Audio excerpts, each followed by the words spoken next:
You're watching an AI play Mario Kart Wii. I've spent the last 3 months training it for one purpose: to beat the hardest ghost Nintendo ever made, the expert staff ghost for Rainbow Road. Few have ever unlocked it, and even fewer have ever beaten it.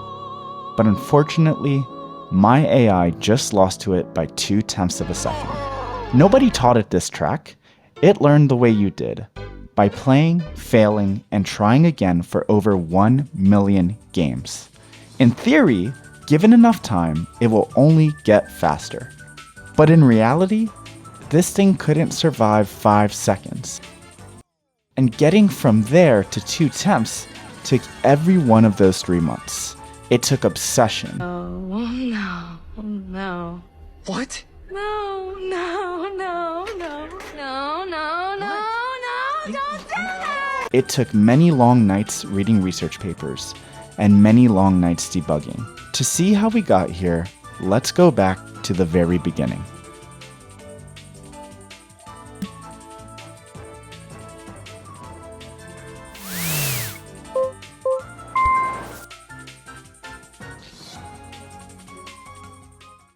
So what does the AI actually see?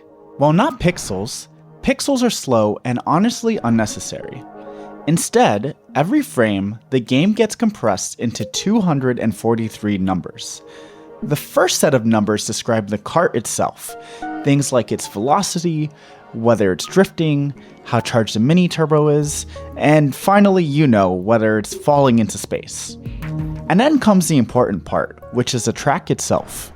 To see the track, we take 16 points along the center line ahead of the kart, and at every point we check 4 things: where the road is, how wide it is, which way it bends, and whether there's actually ground there. The last one matters the most because Rainbow Road's most famous feature is that it barely has any guardrails. There are so many places where you can just fall. In fact, there are more places you can fall than where you can drive. As for what the AI actually is, it's a neural network with under 3 million parameters. To put it into perspective, ChatGPT has hundreds of billions. So by AI standards, this thing is tiny. But it only has to do one thing: play Mario Kart. So that's the loop. The AI takes in those 243 numbers, runs them through the network, and presses button on a controller every single frame. But to train it, I have to tell it what good means and what bad means. It's tempting to do something like just reward speed, or wheelies, or mini turbos, but all of those can be reward hacked. If I just reward speed, I might not get a racer that finishes a race, and just one that likes to drive into the wall really fast. Luckily, for very nerdy reasons, there is a theoretically perfect reward for what we want. Reward progress along the track, and subtract a little every frame. With this math, to get the best possible score means exactly one thing: finishing the lap in the fewest frames possible. Let's see how this goes.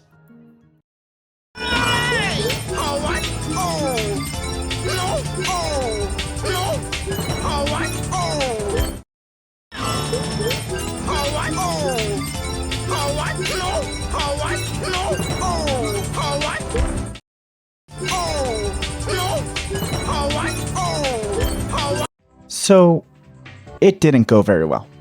We started from scratch with no help and no hints. I hit train and I watched what happened. It launched off the starting line, immediately turned left, and for no reason, just drove directly into space. Again and again, I got to watch hundreds of copies of Funky Kong at the same time drive into the same part of the wall for essentially weeks. It could be hard to tell if something about your setup is wrong or if you just need to be more patient. And in this case, I mistake patience for a wrong setup. Because after the AI played literally 1 year of Mario Kart, it finished 0 races. And it didn't even get close. I would go on to find out that I was punishing time too hard, and so everything looked bad, and the most optimal thing to do was to end the run quickly. But I think there was actually a bigger problem. The reward we mentioned is theoretically perfect, but It's way too patient. To finish Rainbow Road, you need something like 9,000 consecutive good decisions. And this thing was out there asking questions like, what happens if I fall off right here? Okay, what about here? What about here? Because think about it, nothing in our reward tells it that falling is bad. It would have to fall thousands of times and slowly work out that falling is not a shortcut. But we know that falling is bad, and that's something we can safely assume. Sadly, that does mean we will never unlock an ultra shortcut with this, but I would rather do that than waste a million attempts figuring out that falling is bad. This is called reward shaping. We add small penalties that fence off the obviously bad ideas, so that exploration gets spent where it actually matters. We ended up adding 2 penalties. The first one was for hitting walls. Walls kill your speed, and so you get minus points when you do that. And the second penalty was falling. Falling kills everything. And with those 2 penalties in place, our training actually stopped wandering and started climbing. Let's take a look. At first, the falls moved further and further along the lap. And eventually, we were able to finish.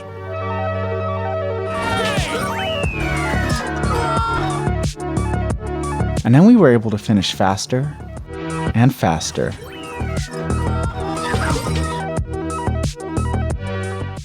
I don't think we're ready for the expert ghost yet, but let's see how we do against the easier normal ghost.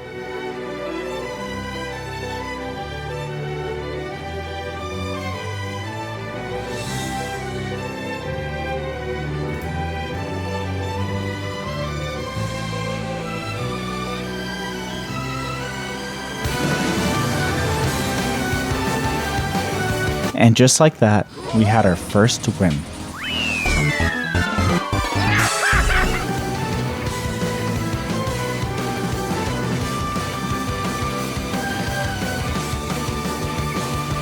But I was still a long way from beating the expert staff ghosts. To do that, I'd have to shave off about 20 seconds, which in a race is a long time.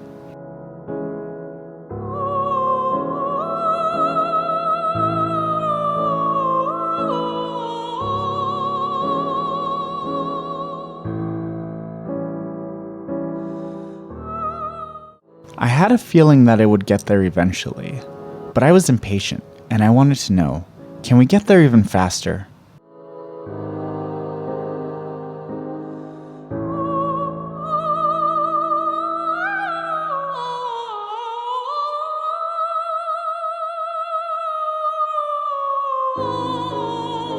To find out, I had to analyze the actual world record run. Let's take a look. There was one thing I kept hidden from the AI. The 2 minute and 25 seconds of the fastest Funky Kong and Flame Runner run ever recorded on Rainbow Road. It would have been incredibly easy to cheat. I could show the AI every frame of the race and every button the player pressed and have it learn to copy the human. But honestly, where's the fun in that? I wanted this AI to learn from scratch with no human knowledge. So I made a rule. The AI would never see this run. But nobody said that I couldn't look. I replayed the ghosts and looked at every interesting data point imaginable. Let's take a look at what it takes to have one of the fastest Mario Kart runs ever recorded. First, let's look at wheelies. This run has about 58 of them, about 1 every 2.5 seconds. This was way more than my current AI was doing. But we have to be careful not to reward wheelies too hard, or else our AI may not learn to wheelie when it actually makes sense. There's a delicate balance to all of this. Next, let's look at mini turbos. It looks like we have one every 7 seconds. Luckily, our AI was already good at that, but I think it was still interesting to see. I also tried punishing the AI for using more than 1 mushroom per lap, but I never quite got this to work out. Teaching AI to wait for a bigger reward later is one of the hardest open problems in reinforcement learning. It's like resisting quick dopamine to feel fulfilled later on, right? But there was one number that helped this run the most. After the opening seconds, this run's velocity never falls below 77. I decided that if our AI's velocity fell below that, we would punish it. There's something interesting I want you to notice here though. If we wanted to find something like an ultra shortcut, which is clearly faster than any of these non-shortcut races, this reward would push away from it. As we add more reward shaping, we get further from what the true best run might be. But luckily, our goal here is to beat the expert staff ghost. Let's take a look at what we learned from this run. At this point, our rules to the AI are make progress, keep the speed high, create mini turbos constantly, use wheelies whenever the track allows it, don't fall, don't hit the wall. And to my surprise, this worked pretty well. I was quickly inching towards the expert staff ghost time and eventually lost by just 0.2 of a second. And then, we had a breakthrough. To keep you entertained, I hired an esports commentator to narrate what you're about to see. So Josh's Funky Kong AI is locked in and loaded for takeoff in this psychedelic arena. Oh, but did he miss the start boost there? That could cost him some vital speed. But now he can slide down the slope and build up vital momentum. Oh, that's nice. Very nicely done. Some super somersaults. Funky is clearly having fun out there. Now to negotiate the bend in this first lap of 3. If not, he'll definitely be missing out on some potential speed. Oh, but he's nailed one there as he flies through the star tunnel. Some special moves on show now. All that training is paying off. Now he's motoring and it's magical to see. And it's lights out and go, go, go! As he glides into lap 2. What's he got left in the tank now? He gets a boost down the slope and up he goes again. Legs akimbo. Gets a smooth landing too. Now some tricky terrain to navigate through. Over the holes he goes. Not for the faint-hearted. Twisting and turning towards this star tunnel again. With its rainbow of colours, but is the future bright for Funky Kong? Can he beat the hardest ghost ever put into a Mario Kart? Nice control and another boost. He's really found his rhythm now and looks as cool as a cucumber. More somersaults. And he's into the final lap. Time to give everything he's got. Look at the ghost go! And now they're racing. It's on like Funky Kong.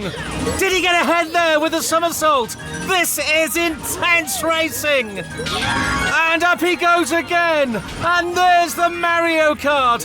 It's ghosted in out of nowhere. This time he rides around the rim to keep his momentum, but the ghost is ahead again. This one's going to the wire. Where's he gonna land out to the star tunnel? Oh, they're neck and neck now. This is racing of the highest order as they sprint to the finish line. Oh, there's the ghost back ahead by a whisker with the line in sight. And Funky Kong nudges ahead. Is that the move that wins it? But wow! Funky pulls off a wonder wheelie of epic proportions to somehow pull it out of the fire for the mother of all victories. Incredible scenes as Kong conquers to leave Josh jubilant.